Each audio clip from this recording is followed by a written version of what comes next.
Good afternoon. Phil Lindemann with your news from Avalanche Physical Therapy on Krystal 93. A 3-year-old Breckenridge girl has died 1 week after suffering critical injuries in a head-on collision near Alma. Writes a family friend on GoFundMe. She fought hard this past week, but her brain injury was too severe to overcome. She had been in the ICU. Her 2 young siblings are expected to recover. Her mother is back in the hospital after being discharged from St. Anthony's over the weekend. The Kruger rock fire south of Estes Park has scorched over 75 acres in just 10 hours today, pushed by gusty winds and bone-dry conditions. Larimer County Sheriff reports several dozen homes are evacuated.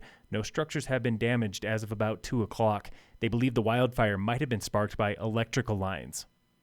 Summit reports 637 cases of COVID already this month, the highest 15-day caseload in months. 1 in 4 of those cases are fully vaccinated breakthrough cases. Health Director Amy Weiland. What's most important to know is that all of these cases have been mild. None of them have ended up in the hospital. So that's really critical for everyone to understand that the vaccine is extremely still effective. She reiterates that 9 in 10 hospitalizations statewide are not vaccinated.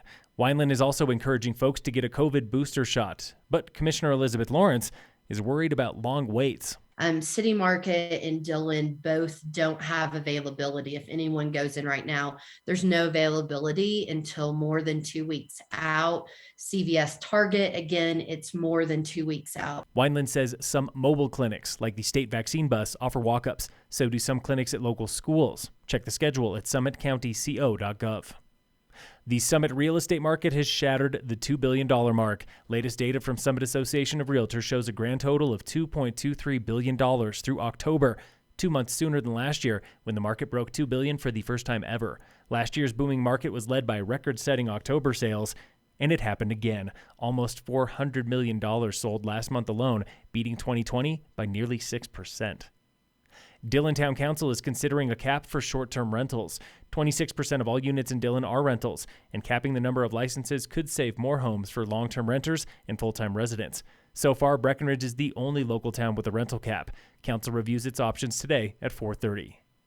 And in local sports, training at A-Basin this week is the U.S. Paralympic Alpine ski team. Paralympic hopeful Dave Williams is a Navy veteran from Florida, injured in 2003. 10 years following my injury, I've dealt with alcoholism pretty badly, and then decided to get clean, get sober, moved to Miami, got hooked up with a physical therapist at the Miami VA, and she brought me out to my first skiing event here with Snowmass, and fell in love with it.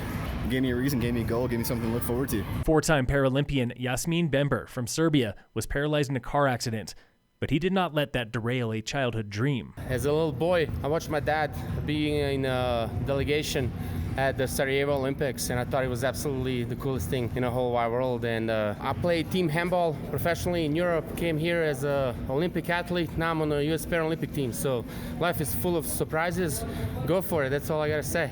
The team's first race of the season is next week in Canada. Phil Lindemann with your news from Avalanche Physical Therapy on Krystal 93.